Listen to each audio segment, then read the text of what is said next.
Xiaomi से बदला लेने के लिए जिसकी नौकरी चली गई थी, उस औरत ने उसे गाड़ी चलाते समय परेशान करने के लिए फोन किया।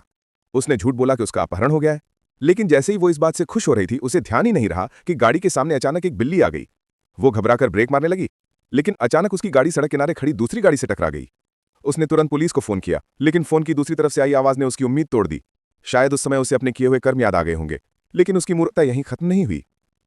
छोटे कस्बे के एक रेस्तरां में एक पेशेवर ठग ने अपनी रोज की चालें शुरू की। उसने जानबूझकर अपने ऊपर टमाटर सॉस का एक पूरा गिलास उड़ेल लिया, फिर प्लेट गिराकर उसे और फैला दिया। उसने इधर उधर देखा, और जब देखा कि किसी ने ध्यान नहीं दिया, तो उसने जानबूझकर उस पर पैर रखा और जोर से पलटी खाकर गिर पड़ा। इस तरह से उसे वो मिला जो वो चाहता था।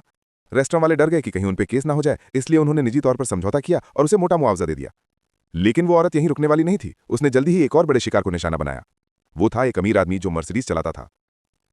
वो आदमी नया टीवी खरीदकर घर जाने की तैयारी कर रहा था, लेकिन रास्ते में हादसा हो गया। गाड़ी के सामने टीवी फंस गया तो वो उतरकर देखने लगा। जब सब सही लगा तो उसने गाड़ी स्टार्ट की, लेकिन अगले ही पल उसे कुछ टकराने की आवाज आई। वो घबराकर तुरंत बाहर आया तो देखा कि एक औरत जमीन पर पड़ी थी। घबराया हुआ आदमी उसे अस्पताल ले जाना चाहता था, लेकिन औरत ने साफ कहा, अगर तुम 20,000 युआन दे दो तो मामला यहीं खत्म।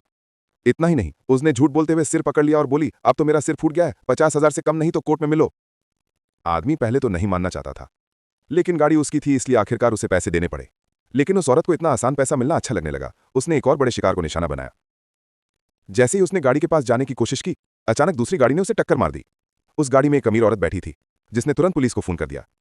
फायर ब्रिगेड जब मौके पर पहुंचा तो उन्होंने देखा कि गिरी हुई औरत वही है जिसे पिछले हफ्ते ही जमानत पर छोड़ा गया था। सच सामने आते ही भी औरत ने बहाने बनाने की कोशिश की, लेकिन फायरमैन ने उसकी एक न सुनी और उसे सीधे पुलिस की गाड़ी में बिठा दिया। यकीनन अब जेल की जिंदगी ही उसका इंतजार कर रही थी। फिल्म यहीं खत्म होती है।